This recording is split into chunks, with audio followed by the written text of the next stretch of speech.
আমরা মানুষ মূলত বোকা। আমরা বোকা এই কথা কেন বললাম? আমরা দুনিয়াতে যারা আমাদের ক্ষতি করে আমরা তাদেরকে আমাদের শত্রু ভাবি, কিন্তু এরকম একজন যে নাকি দুনিয়া এবং আখিরাতে উভয় দিকে আমাদের ক্ষতি করতেছে, আমরা তাকে কখনো আমাদের শত্রু ভাবি না। কারণ আমরা যদি তাকে শত্রু ভাবতামই, তাহলে শত্রু থেকে বেঁচে থাকার জন্য আমাদের যা যা করা দরকার আমরা তাই করতাম। আমাদের দুনিয়া এবং আখিরাতে উভয় দিক থেকে আমাদের শত্রু হচ্ছে শয়তান।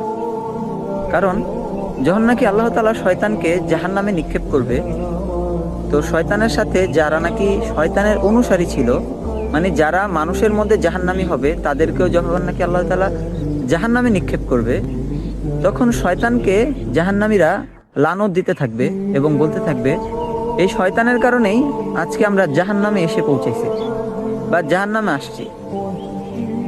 তখন শয়তান তার সিংহাসনে বসবে জাহান্নামে এবং বলতে থাকবে যে, আচ্ছা, তোমাদের কাছে কি আল্লাহ তাআলা নবী ও রাসূলকে পাঠান নাই? তো জাহান্নামীরা বলতে থাকবে, হ্যাঁ পাঠাইছে। তোমাদের কাছে কি আল্লাহ তাআলা আসমানি কিতাব পাঠায় নাই? তো জাহান্নামীরা বলতে থাকবে, হ্যাঁ পাঠাইছে। আচ্ছা, তোমাদের কাছে কি এরকম কোনো মানুষ আসে নাই দুনিয়াতে যারা নাকি কোরআন এবং নবীদের দেখানো পথ অনুযায়ী তোমাদেরকে সৎ কাজে আদেশ করছে এবং অসৎ কাজে নিষেধ করছে? বলবে, হ্যাঁ আসছিল। তারপর বলবে, তোমাদের কি তারা জান্নাতের ভোগ এবং জাহান্নামের শাস্তি সম্পর্কে সচেতন করে নাই বা তোমাদের কি জানায় নাই? বলবে, হ্যাঁ জানাইছে। বলবে, তারা তোমাদেরকে এত কিছু করার ফলেও, আল্লাহ তাআলা তোমাদেরকে এত কিছু জানানোর পরেও তোমরা এত কিছু দেখে এত কিছু শুনে ওইগুলা বিশ্বাস করো নাই, কিন্তু তোমরা কি দুনিয়াতে আমাকে দেখছো? তো জাহান্নামীরা বলতে থাকবে যে, না, আমরা তো তোমাকে দেখি নাই।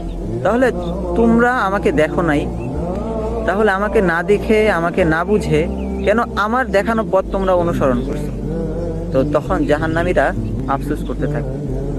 তো আল্লাহ তাআলা আমাদেরকে শয়তানের পথ থেকে বাঁচার তৌফিক দান করুক এবং শয়তান থেকে আল্লাহ তাআলা আমাদেরকে বাঁচার তৌফিক দান করুক। আমিন।